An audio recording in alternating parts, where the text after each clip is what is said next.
There's more and more companies that are lining up for a bailout, and including Virgin, many airliners. Now Tata Steel wants 500 million. Ultimately, any company that we bail out, it should be conditional, as I've mentioned in other videos. It should be conditional on many different things.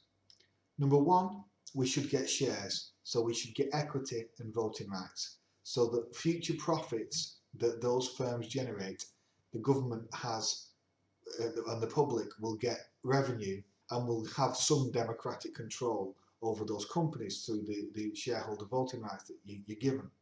And not only should the government be given equity, but employees should be given shares also, so that they will be able to receive dividends on future profits. Number two, any companies that want a bailout must pay their lowest paid workers a living wage, not the minimum wage that cannot provide a socially agreed minimum standard of living. Number three, any company receiving state aid should have to implement a maximum pay ratio of 10:1. Not these ridiculous pay ratios where the highest earner is earning over 100 times that of the lowest.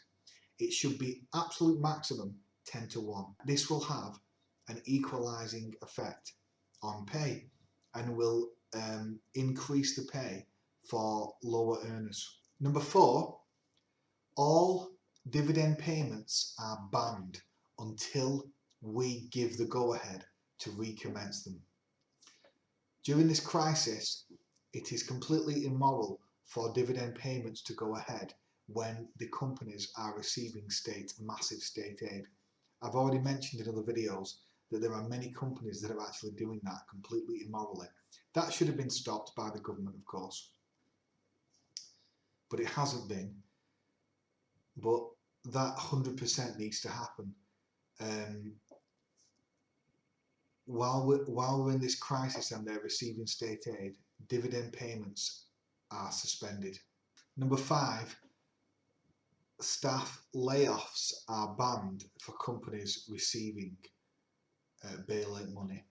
We can't have companies receiving massive either subsidies or tax breaks or direct cash payments, etc., whilst then getting rid of staff without furloughing them or without protecting their jobs. So that would be banned. Number six, and if we want to be even more radical, and I of course think we should force companies that want to receive bailouts to begin the democratising process of their workplaces. Of course, we'd have to change company law to do this, but we should force all stakeholders, so all workers, and give them voting rights. Of course, I've already mentioned that they would be given shares, but they should be able to take part in elections for management and the board, just like the shareholders do. And workers should sit on the board.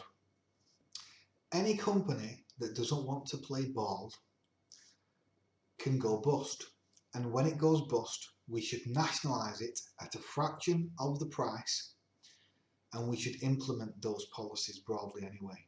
Ultimately, a lot more of our economy should be nationalised.